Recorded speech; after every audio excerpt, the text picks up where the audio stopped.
Hello guys, good morning. বাবারে যা ঠান্ডা!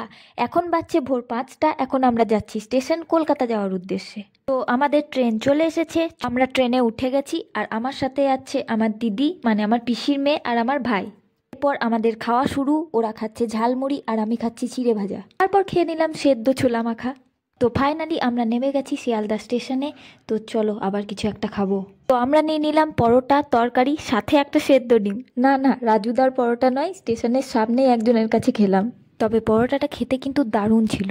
তারপর আমরা চলে এলাম একটা অ্যাপেল সার্ভিস সেন্টারে। একটা কাজ ছিল, যেই জন্য মেনলি আসা কলকাতা। তারপর কাজ সেরে আমরা চলে এলাম গঙ্গার ধারে। সবাই গঙ্গা স্নান করছিল। তারপরেই হাঁটতে হাঁটতে চলে এলাম প্রিন্সেপ ঘাট।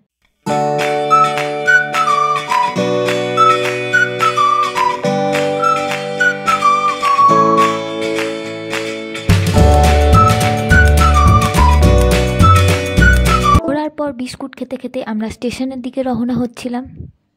স্টেশন এসে খাওয়া দাওয়া করে আবার আমরা ট্রেনে চেপে পড়লাম। দুর্ভাগ্যবশত ট্রেনের সিট না পাওয়ার কারণে আমাদের এইভাবেই যেতে হলো। তো ফাইনালি আমরা নেমে গেছি, আর নেমে নেমেই খেয়ে নিলাম গরম গরম ঘুগনি। তো আজকের দিনটা বেশ ভালোই কাটলো। আর তোমাদের ভিডিওটা কেমন লাগলো অবশ্যই জানিও। দেখা হচ্ছে নেক্সট ভিডিওতে। Bye bye.